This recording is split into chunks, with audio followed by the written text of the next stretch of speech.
आज मीता का ऑफिस में कतई मन नहीं लग रहा था। सिर भारी हो गया था, आंखें सूजी हुई थीं। रात में वह सो जो नहीं पाई थी। पति से काफ़ी नोक-झोंक हुई थी। उसकी पूरी रात टेंशन में गुजरी थी। तुम ऑफिस से छुट्टी क्यों नहीं ले लेती? आप क्यों नहीं ले लेते? पिछली दफ़ा मैंने लंबी छुट्टी नहीं ली थी क्या? पति के कहने पर मीता फट पड़ी। उसके पहले मैंने भी तो लंबी छुट्टी ली थी। उसके बाद दोनों के बीच खूब झगड़ा हुआ और फिर दोनों बिना कुछ खाए पिए सो गए। सुबह उठने पर दोनों के चेहरों पर कई सवालिया निशान थे। बिना एक दूसरे से बोले और कुछ खाए पिए दोनों ऑफिस चले गए। पूरी जिम्मेदारी औरत के सिर पर ही क्यों थोप दी जाती है? रह रहकर यही सवाल उसे बुरी तरह मथे जा रहा था। हर बार औरत ही समझौता करे। पत्नी की प्रॉब्लम से पति को सरोकार क्यों नहीं? क्यों पुरुष इतना खुदगर्ज, लालची और हठधर्मी बन जाता है? अरे क्या हुआ? यह मुंह क्यों लटका हुआ है? मैडम सारिका ने पूछा। क्या बताऊं मैडम, बेटी को लेकर हम दोनों में रोज झगड़ा होता है। वह बीमार है, मुझे दफ्तर की ओर से विदेश यात्रा पर जाना है। ऐसे में मैं कैसे छुट्टी ले सकती हूँ?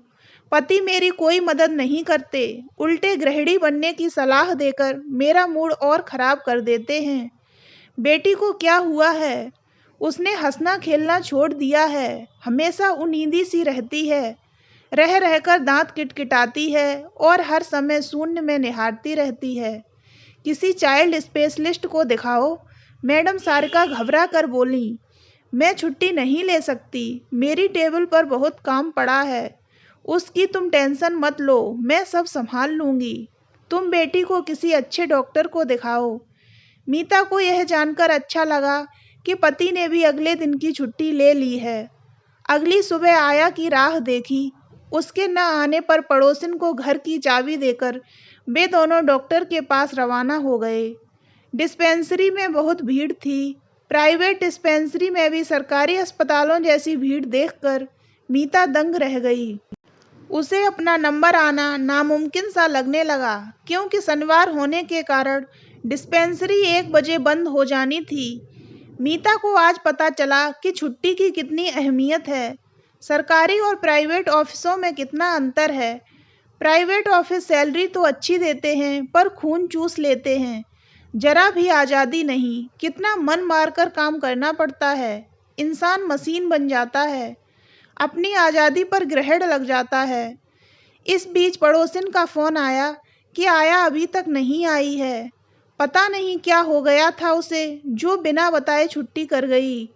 बड़ी देर बाद मीता का नंबर आया। बच्ची की हालत देखकर एक बार को डॉक्टर भी चौंक गया। उसने बच्ची की बीमारी से संबंधित बहुत सारे प्रश्न पूछे, जिनके मीता आधे अधूरे उत्तर ही दे पाई। जितना आया जानती थी, उतना मीता कहाँ जानती थी। बच्ची का खाना पीना, खेलना खिलाना सब कुछ उसी के जिम्मे जो था। वह दिन भर आया के पास ही तो रहती थी। बच्ची का मुआयना कर डॉक्टर ने कुछ सावधानियां बरतने की सलाह दी और बच्ची को ज़्यादा से ज़्यादा अपने पास रखने की ताकीद भी की। साथ ही यह भी कहा कि आया पर पूरी नज़र रखें। यह सुनकर मीता घबरा गई। अब पति पत्नी दोनों को एहसास हो रहा था कि उनसे बच्ची की उपेक्षा हुई है। उन्होंने अपनी बेटी से ज़्यादा नौकरी को अहमियत दी। यह उसी का दुष्परिणाम है, जो बच्ची की हालत बद से बदतर हो गई। सुनो जी, मैं 1 सप्ताह की छुट्टी ले लेती हूँ, सैलरी कटे तो कटे। बच्ची को इस समय मेरी सख्त ज़रूरत है। मीता कहते कहते रो पड़ी। मैं भी छुट्टी ले लेता हूँ मीता, मेरी भी बराबर की जिम्मेदारी है। कहीं का नहीं छोड़ा इस नौकरी ने हमें। महत्वाकांक्षी बनकर रह गए थे हम। बच्ची को कुछ हो गया तो मैं कहीं की नहीं रहूंगी।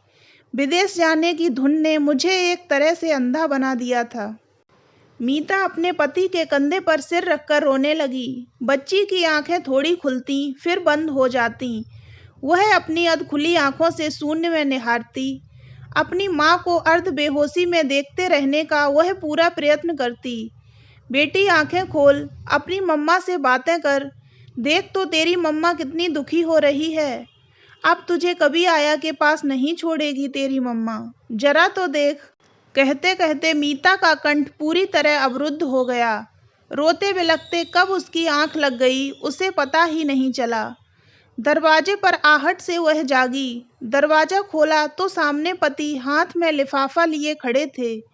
पति के हाथों से लगभग उसे छीनकर बच्ची की ब्लड रिपोर्ट पढ़ने लगी। ड्रग्स? उसने प्रश्नवाचक दृष्टि से पति की ओर ताका। हाँ, ड्रग्स। बच्ची को धीमा जहर दिया जा रहा था। जरूर यह आया का काम है, तभी तो वह अब नहीं आ रही है। बेबी के शरीर ने फंक्शन करना बंद कर दिया है। मीता को डॉक्टर का यह कहना याद आ गया और वह चक्कर खाकर बिस्तर पर जा गिरी। कुछ समय बाद अचानक डॉक्टर का फोन आया। बच्ची को लेकर क्लिनिक बुलाया। डॉक्टर ने पुलिस को फोन कर आया को गिरफ्तार भी करा दिया था।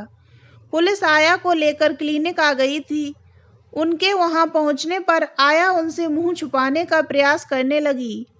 तब पुलिस ने उनके सामने ही आया से पूछताछ शुरू की। क्या आपकी आया यही है? जी यही है, दोनों ने एक साथ जवाब दिया। बच्ची पूरा दिन आया के पास ही रहती थी क्या? जी हाँ, हम दोनों तो अपने अपने ऑफिस चले जाते थे। क्या आपने इसे नौकरी पर रखते समय पुलिस थाने में जानकारी दी थी? नहीं। यही आपसे बहुत बड़ी गलती हुई है, पुलिस इंस्पेक्टर ने दो टूक शब्दों में कहा और फिर आया की ओर मुखातिब हुए। पति पत्नी के ऑफिस जाने के बाद तुम बच्ची को कहाँ ले जाती थी? जी कहीं नहीं, मैं पूरा समय घर पर ही रहती थी। झूठ, इनको जानती हो? पुलिस ने पास के पार्क के माली की ओर इशारा करके पूछा तो आया का चेहरा उतर गया। पार्क में बीमार बच्ची के नाम पर भीख मांगती थी। बच्ची बीमार सी लगे इसलिए उसे भूखा रखती। ऊपर से धीमे जहर ने बच्ची पर और कहर ढा दिया था। पर समय रहते डॉक्टर के रिपोर्ट करने पर पुलिस ने उसे रेलवे स्टेशन से गिरफ्तार कर लिया था। अब आया जेल में थी और बच्ची अस्पताल में जीवन मृत्यु के बीच झूल रही थी। वह अपने माता पिता की महत्वाकांक्षा की बलि जो चढ़ गई थी। तो दोस्तों, अगर आपको ये कहानी अच्छी लगी हो तो वीडियो को लाइक करें और हमारे चैनल को सब्सक्राइब अवश्य करें।